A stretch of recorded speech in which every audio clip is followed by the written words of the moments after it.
After the car accident, Jack Cooper and his bodyguards struggled to lift the several-ton vehicle off me. I thought he loved me deeply. However, he chose to rescue his first love from the wreckage first. I heard his voice filled with guilt. "I'm sorry, Chloe. Sarah has leukemia. I need to get her to treatment first. My men will get you out." Later, I regained consciousness during the surgery and overheard the doctor's conversation.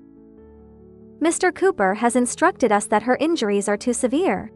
We need to perform an emergency C-section and use the baby's cord blood to treat Miss Garcia." Chapter 1. "Chloe, I'm here." Jack Cooper's car was in front of mine, and he was the first to arrive at the scene of the accident. Hearing his voice brought a wave of relief, as if I had grasped the last lifeline. I screamed his name desperately, tears streaming down my face uncontrollably, my hands instinctively cradling my belly. "Jack, please, save me and the baby." He looked deeply into my eyes, but his attention was quickly drawn to Sarah, who was barely conscious in the passenger seat. He hastened his movements, struggling with the bodyguards to lift the car off me. "Jack, it hurts so much. Am I going to die? I'm sorry, I shouldn't have come back. I'm already a burden. Don't waste time on me. Save Chloe first." Sarah cried out weakly.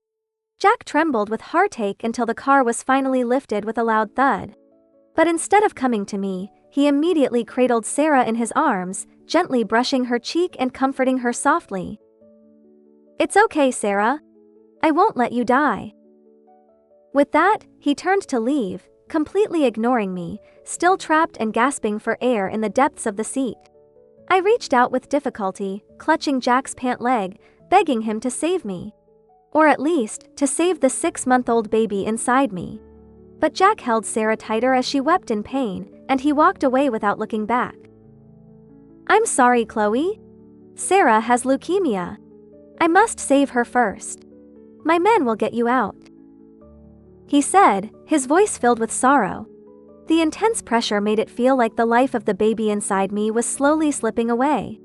After Jack left, I felt warm blood trickling down my thigh. The pain made me break out in a cold sweat. Moments later, I lost consciousness. Chapter 2. I felt as if I were floating in an endless darkness. My body grew heavier, and my head felt foggy. The strong smell of disinfectant filled the operating room, and I heard the doctors talking around me. "Do we really have to do this? She's so pitiful. We have no choice." Mr. Cooper gave the order. "We have to comply. But performing an early C-section might mean the baby won't survive. Her injuries are too severe. She can't deliver naturally. Taking out the baby and the cord blood might still save Miss Garcia. Let's proceed."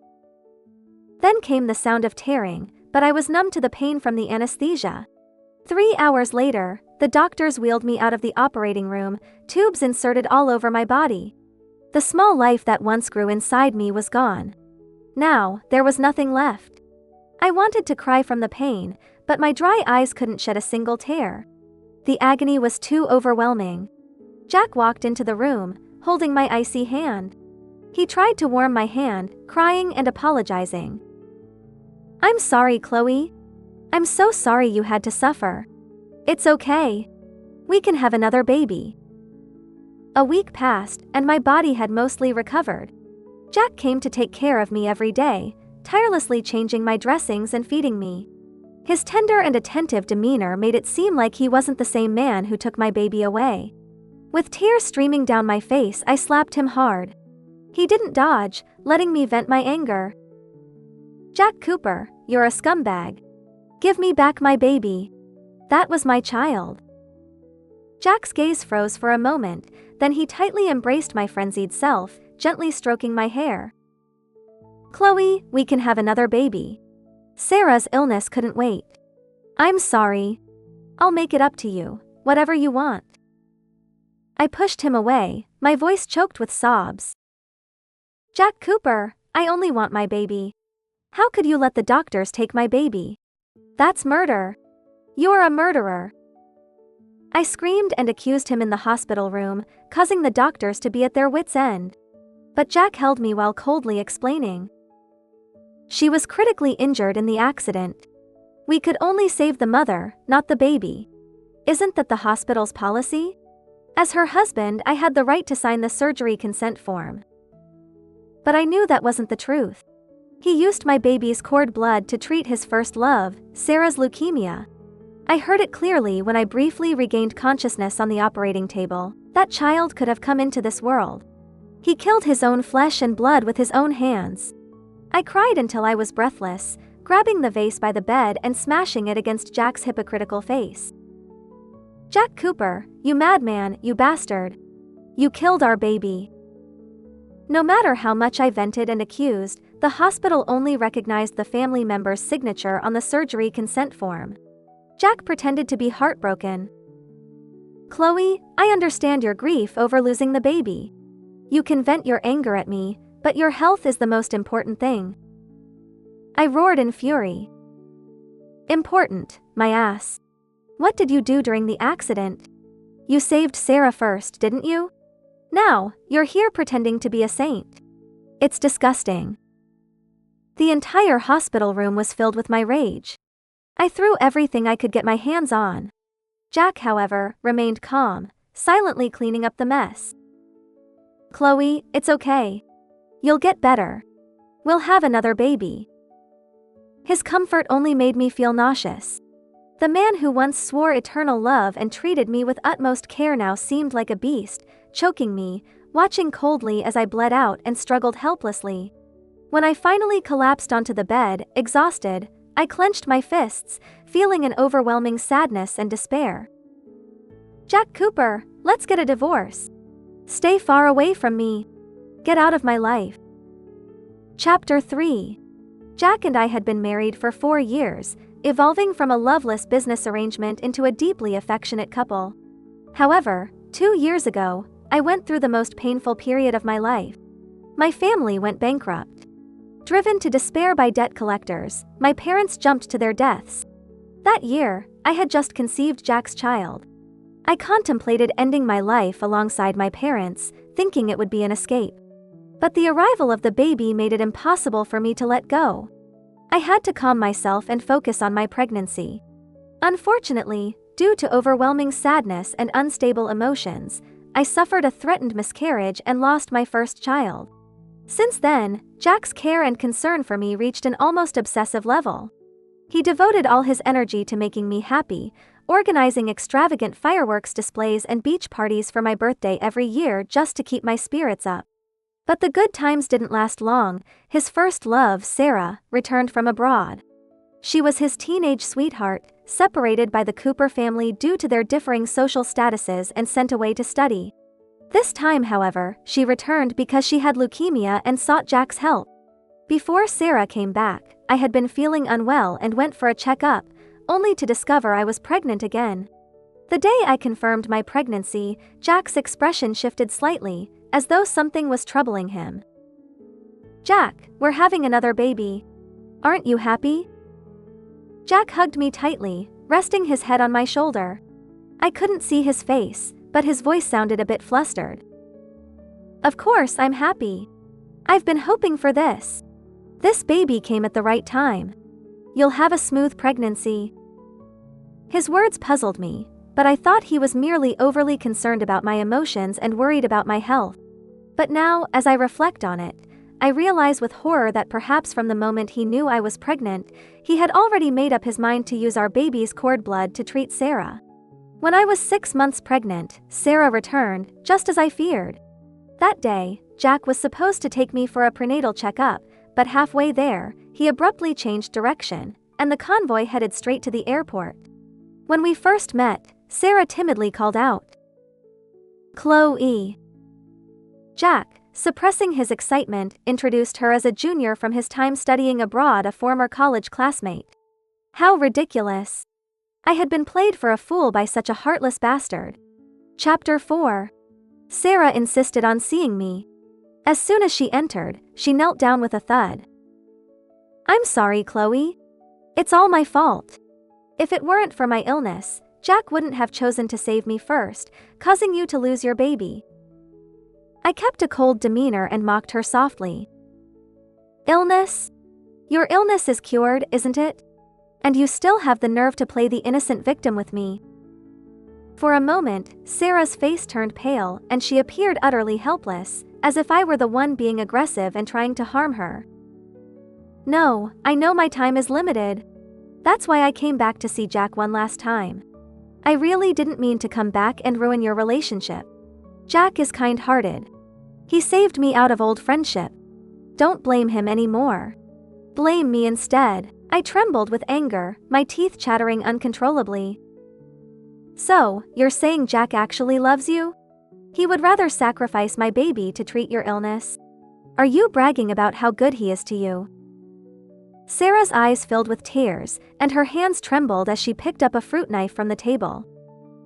Jack and I aren't what you think. He saved me out of kindness. If you really can't accept me, then I'll give you my life. As soon as she finished speaking, Sarah pressed the knife against her neck. I looked at her coldly, wishing she would truly die to atone for my baby's death. Go ahead, you bitch. If you have the guts, cut yourself and atone for my baby's death. Tears streamed down her face as she tightened her grip on the knife. Suddenly, the door was kicked open. Jack rushed in and managed to grab the knife from Sarah's hand. Sarah crumpled to the floor and Jack held her closely, glaring at me with fury. Chloe, you're being unreasonable. The loss of the baby was due to the accident. Why blame Sarah? She's still a patient. Besides, we can have another baby. Sarah has only one life. What's wrong with using the cord blood to save her? Sarah, appearing weak and frail, covered her mouth and coughed softly, looking pitiful.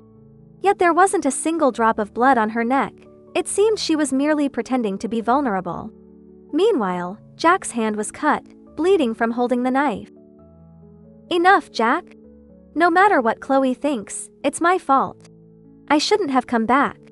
If it weren't for me, the accident wouldn't have happened, and Chloe wouldn't have lost the baby. She spoke more sorrowfully, her chest heaving violently as she struggled to breathe. Jack gritted his teeth and reprimanded me, lifting Sarah into his arms.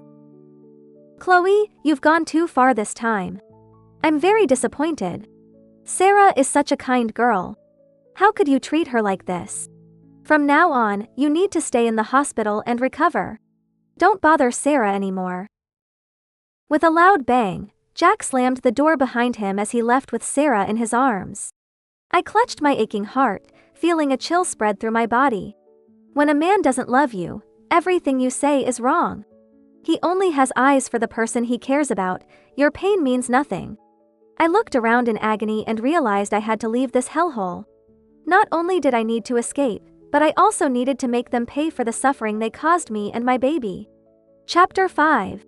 After Sarah's suicide attempt, Jack didn't visit me for a long time, only sending a nurse to take care of my daily needs. The nurse was quite cunning. She would sneak out at night to meet her boyfriend while I slept.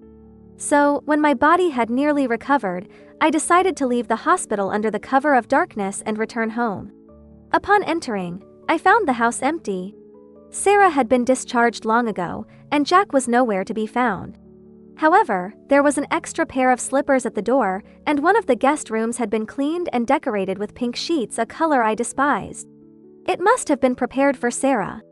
Unable to find Jack at home, I headed straight to his company. With my status as Mrs. Cooper, no one dared to stop me. I easily slipped into Jack's office and saw his assistant organizing his schedule for the month. It turned out that tomorrow was Sarah's birthday. Jack had purchased all the fireworks in the city to celebrate her special day and planned to transfer 2/3 of his shares to her. I clutched the share transfer document, my fingers turning cold. Well done, Jack Cooper. You didn't shed a tear for our baby, yet you are so generous and devoted to an outsider, a woman you once felt guilty about not being able to love. On Sarah's birthday, I disguised myself as a waitress and entered the high-end Hilltop Hotel where Jack had made reservations. Halfway through the wine, Sarah, drunk, collapsed into Jack's arms. Jack, you're so good to me. I knew you still remembered our old feelings and hadn't forgotten me. Jack forced a smile, not rejecting her, but instinctively tightening his hold on her. Sarah, as long as you're happy. Today is your birthday. Whatever you want, I'll fulfill it. Sarah, her cheeks flushed, boldly wrapped her arms around his neck and straddled his lap. The atmosphere between them grew increasingly intimate. Jack, I only have one birthday wish. I want you. Can you fulfill it? Just once, okay? Do you know I've kept myself for you for 5 years? If you really care about me, give me the most unforgettable birthday of my life. Jack, moved by her words, began to lose his reason, slowly sliding his hand under Sarah's skirt. From a dim corner, I held up my phone, fighting back nausea as I captured this scandalous and heated scene. At that moment, a message came through on my phone. Jack's computer password had been successfully cracked. I quickly replied, "Good job. Send me all those files." Chapter 6. The next day, I returned to the hospital, pretending everything was normal. The evidence I had gathered was still insufficient to completely destroy Jack, so I had to feign compliance for now. When Jack came to see me, he was impeccably dressed, clean and tidy, completely unable to tell that he had spent the night with Sarah. He listened attentively to the doctor's instructions and excitedly told me, "Chloe, you're almost fully recovered. You can go home tomorrow."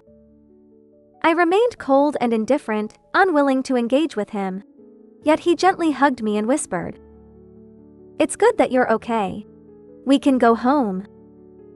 I knew that Sarah was already waiting in what should have been our warm home, eager to see me humiliated. "Jack, don't touch me. I feel dirty." His expression darkened, and he slowly released his grip. The next day, Sarah pretended to be sweet and came to pick me up, holding a bouquet of pure white tulips. The moment I saw the flowers, my pupils dilated, and my body began to ache and itch. I was allergic to pollen. "Get away! Are you trying to kill me? Do you know I'm allergic to pollen?" I knocked the tulips from her hands, and Sarah's eyes filled with tears as she stood there helpless. "I'm sorry, Chloe. I didn't know. I just wanted to celebrate your discharge." My throat felt constricted, making it hard to breathe. My recently recovering body felt weak again, and I nearly collapsed. When Jack approached and saw Sarah crying, his expression darkened. "What's going on now, Chloe?" After Sarah explained, Jack merely sighed. "Come on, it's not that big of a deal. Besides, Sarah meant well, she didn't know you were allergic." He helped Sarah into the car, and if it hadn't been for the nurse delivering the allergy medication just in time, I might have ended up in serious trouble. Once we arrived at Jack's villa, it was no surprise that Sarah acted like the lady of the house, expertly changing her shoes. She had brazenly moved into my home. I looked at Jack with disdain. "Jack, great job. You've brought the mistress home." Sarah's face turned pale, and she looked at Jack with a pleading expression, trying to leave, but Jack held her hand. "Can you stop being unreasonable? Sarah is just temporarily staying here. She's a patient who needs care. Once she's better, I'll make other arrangements." Jack's reasoning was airtight, and he spoke without hesitation. I was too tired to argue with him anymore and turned back towards my room. Unexpectedly, while Jack was away, Sarah knocked on my door. She stormed in, completely shedding her previous innocent demeanor. "Chloe, do you still not understand? Jack doesn't love you. He loves me." I closed my laptop and looked at her mockingly. "What do you mean?" Sarah smiled as she sat on my bed, lifting her wrist to reveal a stunning blue gemstone ring. I recognized it immediately as the latest engagement ring from the Cooper Group, named Ocean's Tear. Jack had once said that this ring was designed based on the tears he shed when he proposed to me. How could it possibly be on Sarah's finger? Wearing that ring meant proposing to someone you loved. The blue light stung my eyes, and it felt as though a piece of my heart had been brutally torn away, causing me to choke on my pain. Seeing my anguish, Sarah was clearly satisfied and couldn't help but gloat. "See? You should know what this is and what it means for me to wear it. If you have any sense, you should divorce Jack as soon as possible and stop clinging to him. You won't be happy together anyway." I felt a laugh bubbling up in my throat. You're so confident. Why don't you go tell Jack you want a divorce? Why come to me? Sarah, it's not that Jack doesn't want a divorce, you're just trying to pin it all on me. Sarah was momentarily speechless, caught off guard by my retort.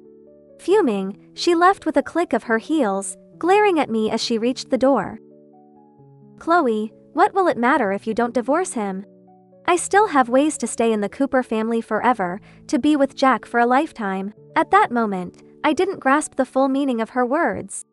It wasn't until a month later that Jack came to me with a proposition. Chapter 7.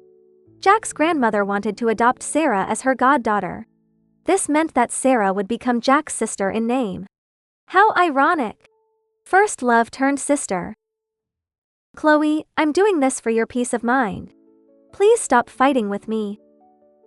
I laughed coldly, tearing the adoption papers in my hands into pieces. Jack Cooper, you're so cunning. On the surface, this is for my benefit, but making Sarah your god sister means she can openly stay by your side, use your resources, and even share in the assets of Cooper Enterprises. How considerate of you. Are you planning to live as siblings in public and lovers in private after I'm gone? Jack's expression darkened, his eyes filled with rage.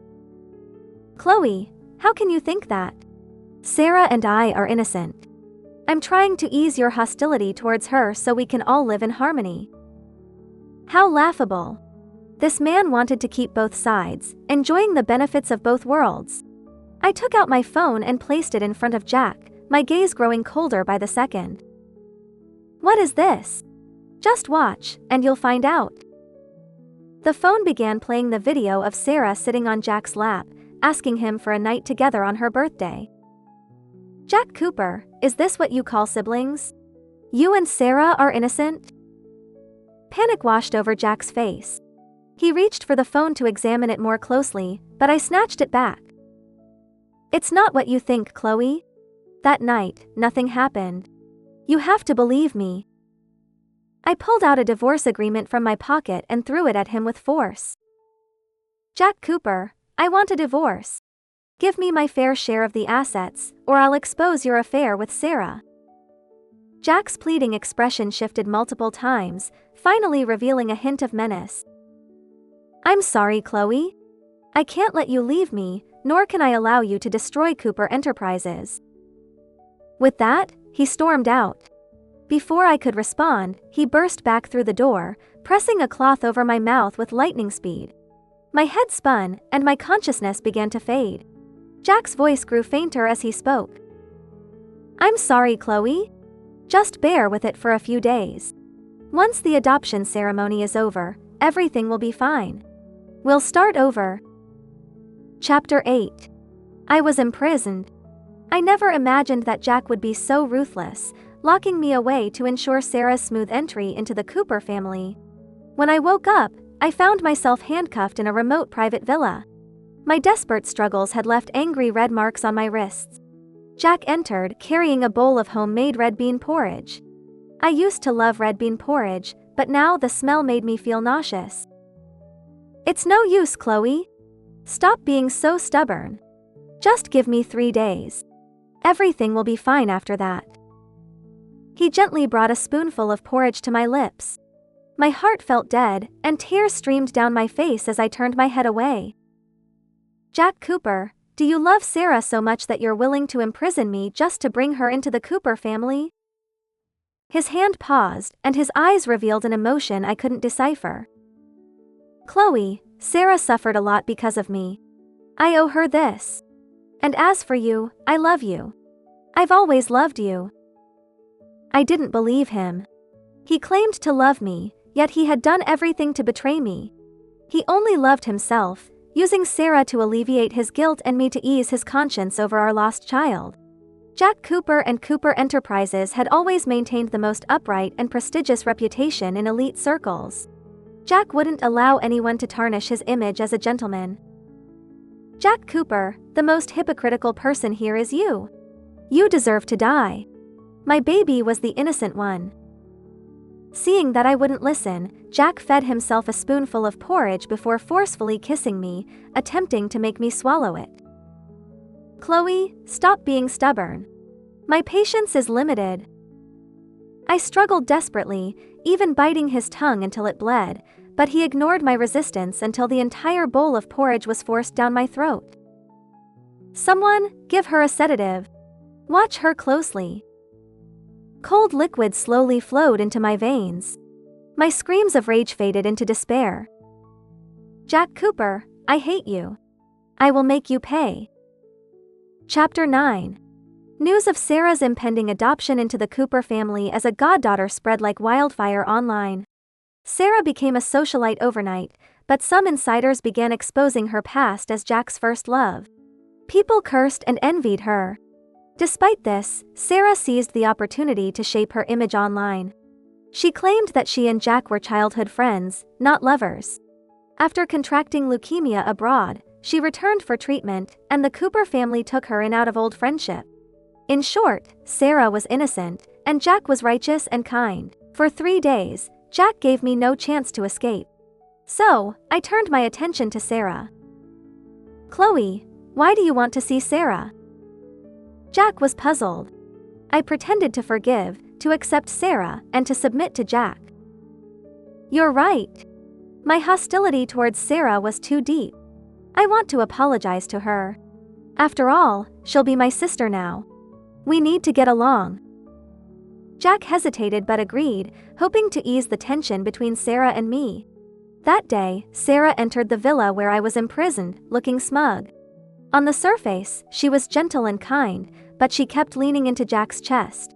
She was flaunting her new life in the Cooper family. Sarah carried a handbag that was a limited edition I had treasured in my closet. You really have no shame. As we passed each other, my eyes reddened, and I cursed her. But Sarah didn't care. To show off in front of Jack, she even offered to cook for me. Chloe, see how kind Sarah is. She never held a grudge for what you did to her. To escape, I suppressed my anger, pretending to be understanding. Jack, you're right. I misunderstood her. Sarah is a good girl. After dinner, Jack was completely convinced that Sarah and I had reconciled and that I had forgiven her for the baby's loss. I affectionately linked arms with Sarah, asking Jack to get the car. I'll see you off. As soon as he left, I quickly grabbed Sarah's hand and pressed it against my chest. Ah! Sarah, why did you push me? With a loud thud, I tumbled down the stairs, my head hitting hard, blood streaming down my face. Chloe? Jack turned to see me lying at the bottom of the stairs, covered in blood. He rushed over, and I finally smiled. Despite the pain in my head and limbs, I felt a sense of triumph.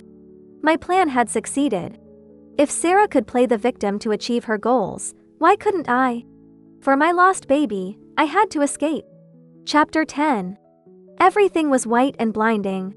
Jack, seeing me awake, rushed to my side, looking disheveled and sleepless. Chloe, you finally woke up. You scared me. Sarah also looked worried, trying to comfort me. Seeing her, I screamed in terror, demanding she stay away. Sarah, you should leave. This time, Sarah was genuinely aggrieved. Jack, I didn't push her. Don't you believe me? Jack remained silent. I glared at Sarah, pointing at her. Why did you try to kill me? I already agreed to let you into the Cooper family. Why can't you tolerate me, Sarah? I'm the real Mrs. Cooper. I just lost my baby. How can you be so cruel? Sarah was speechless. I was the injured one, covered in blood. Even if Jack favored her, he couldn't believe I would harm myself so severely. Mentioning the baby, Jack's expression changed. He growled. Get out. Stop upsetting Chloe. Sarah stomped her foot in frustration but had to leave. Jack sighed in relief, holding my hand to comfort me. Chloe, Sarah was impulsive. She didn't mean to push you. Don't hold it against her. His words meant I should forgive that bitch. I looked at the man who claimed to love me, feeling utterly cold. I had hurt myself this badly, yet he still defended her. Both of them were despicable. But it didn't matter. I had escaped. Now, I could deal with them. I forced a smile, pretending to be gentle. I understand. You want to repay her. You're just too soft-hearted. Jack seemed touched by my understanding, hugging me tightly. Chloe, I'm sorry. It's all my fault. I'll make it up to you. Thank you for understanding. I patted his back, but if I had a knife, I would have stabbed him without hesitation. Chapter 11. With my forgiveness, Jack allowed me to attend Sarah's adoption ceremony. That was my goal. That night, the Cooper Enterprises banquet hall was bustling with people eager to see the new Cooper family member. I sat in a wheelchair, dressed in my finest, waiting for the ceremony. Suddenly, Sarah entered my room. I immediately became alert, grabbing a sharp decorative vase. I could get hurt, but I wouldn't die in her hands. Sarah laughed, covering her mouth. Chloe, do you think I'm here to kill you? She walked towards me, her smile sinister. You're too naive. Why would I kill you? I'm the future Cooper family heiress. I'll keep you alive, torturing you slowly, making you watch me live happily in the Cooper family, making you watch me get closer to Jack, taking his love. Chloe, you shouldn't have framed me. I was going to let you go, but you made Jack angry at me for days. Do you think you should be punished? I was furious, slapping Sarah hard, my chest heaving. You shameless mistress daring to challenge me. Sarah, do you really think I can't deal with you? Sarah laughed, as if seeing through all my plans, gripping my chin with a fierce look. Chloe, you plan to expose the video of me and Jack at the ceremony, right?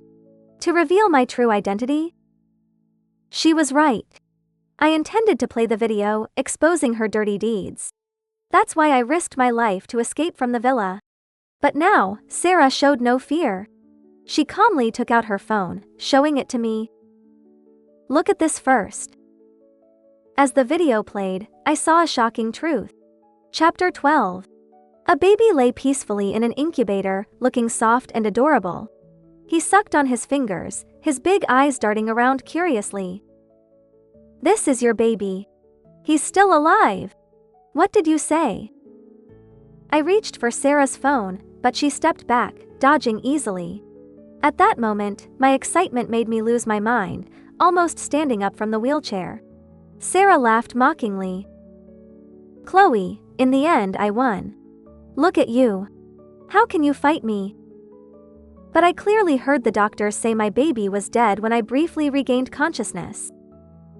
Impossible. My baby is dead. You're lying. Sarah, seeing my disbelief, pulled out a thin document. It was a paternity test for me and the baby. Now you believe it, right? Your baby is alive. I was overjoyed, my hands trembling, tears streaming as I begged Sarah. Give me back my baby, Sarah. She smiled, satisfied with my reaction. Don't worry, Chloe. As long as you don't cause trouble at the adoption ceremony, I promise your baby will be safe. This meant all my plans had failed. But I couldn't lose my baby again. I bowed my head, reluctantly agreeing to Sarah's terms. At the adoption ceremony, Sarah beamed with joy. Under the spotlight, she sweetly called Jack. Brother. I hated the two hypocrites on stage, but with my baby in Sarah's hands, I had no choice.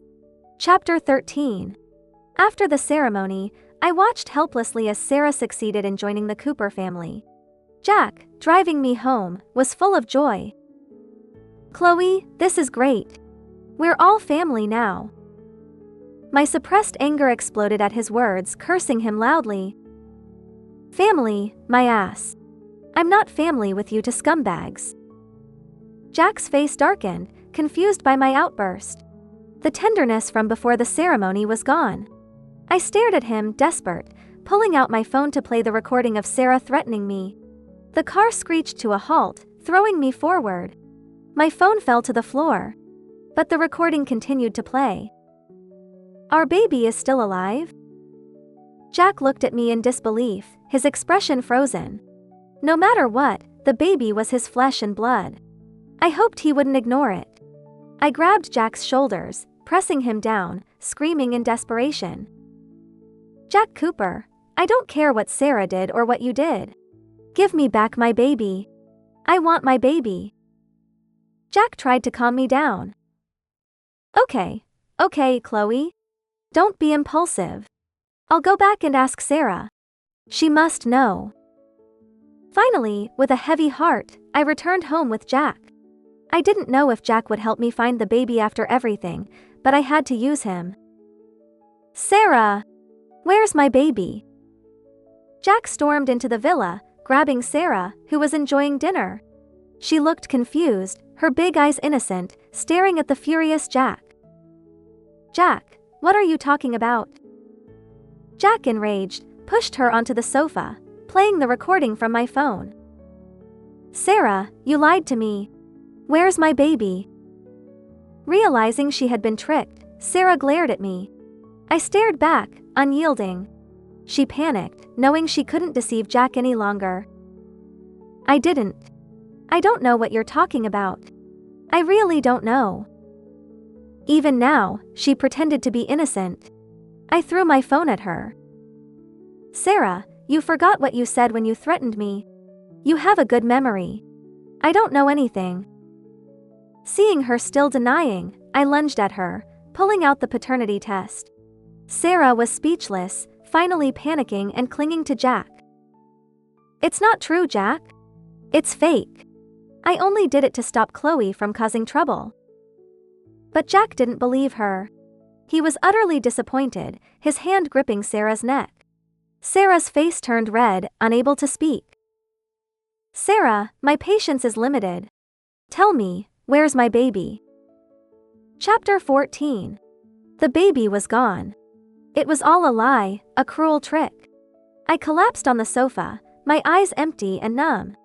All night, Jack interrogated Sarah. But the truth was, she used the baby's cord blood for a DNA test to threaten me. The baby in the video was just a random hospital footage. I cried uncontrollably, feeling utterly drained. Jack, equally devastated, held me crying. Chloe, I'm sorry. I'm so sorry. Don't be sad. We'll have another baby. But I couldn't hear him.